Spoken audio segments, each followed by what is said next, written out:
Netanyahu গাজার উপরে যে নিষ্ঠুর নির্যাতন চালাচ্ছে ফিলিস্তিনের উপরে, এই সুযোগটা পেয়েছে আমাদের মুসলিম রাষ্ট্রগুলোর তথাকথিত নেতৃবৃন্দ, যারা মূলত ইসরায়েলের দালাল। তারা যদি মুসলমানদের প্রতিনিধিত্ব করতেন, ইসরায়েলের বাবারও শক্তি নাই বারবার গাজার উপর হামলা করতে পারে। আমি চ্যালেঞ্জ ছুড়ে দিয়ে বলছি, মুসলিম নেতাদের যদি বিন্দু মাত্র আত্মমর্যাদাবোধ থাকে, আল্লাহর দরবারে দাঁড়াবার সেই ভয় যদি থাকে, আপনারা ওআইসির পক্ষ থেকে সকল মুসলিম রাষ্ট্র ঐক্যবদ্ধ হয়ে জিহাদ ঘোষণা করুন। এক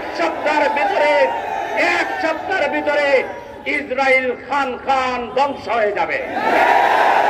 আজকে এই দালাল মুসলিম নেতৃবৃন্দের কারণেই আজকে গাজায় আমার মুসলমান শিশুরা, নারীরা যা কোন যুদ্ধের নীতিতে নাই, আন্তর্জাতিক সকল আইনকে লঙ্ঘন করে তারা নির্বিচারে শিশুকে হত্যা করছে, নারীকে হত্যা করছে, যুদ্ধাপরাধ করছে, তাকে ঠেকানোর কেউ নাই।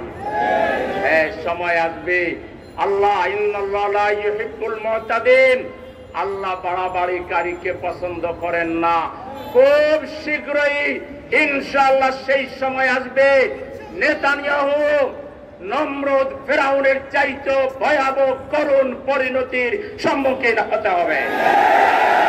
আমরা আবারও ওআইসির কাছে দাবি জানাবো, আপনারা যথাযথ পদক্ষেপ নেন। ওআইসিকে একটা টুটো জগন্নাথ হিসেবে এইভাবে রেখে মুসলমানদেরকে মার খাওয়ার সুযোগ না দিয়ে যদি কিছু করতে না পারেন, আপনারা ওআইসি ভেঙে দিন। যেসব রাষ্ট্রের মুরাদ আছে তুরস্ক সহ, আপনারা আলাদা নতুন মুসলমানদের জোট গঠন করেন, জিহাদ ঘোষণা করেন। আমরা বাংলাদেশ সহ সারা দুনিয়ার মুসলমানরা জিহাদের জন্য প্রস্তুত আছি। আপনারা কি জিহাদের জন্য প্রস্তুত আছেন? আসুন, আমরা আমাদের প্রতিবাদ জানালাম, আমাদের ইমানি দায়িত্ব পালন করলাম, কিন্তু আমাদের প্রফেসর ইউনূস সাহেব, আপনি একজন আন্তর্জাতিক খ্যাতি সম্পন্ন ব্যক্তিত্ব, আপনাকে আমরা আহ্বান জানাবো, আপনি উদ্যোগ নিন। মুসলমানদের রাষ্ট্রপ্রধান যারা রয়েছেন, তাদের মধ্যে যাদের সাহস আছে, তাদেরকে নিয়ে একটি জোট গঠন করেন এবং আপনারা ফিলিস্তিন উদ্ধার করার জন্য উদ্যোগ গ্রহণ করেন। আপনাদের পাশে জামায়াতে ইসলামী সহ বাংলাদেশের কোটি জনতা আপনাকে সমর্থন জানাবে।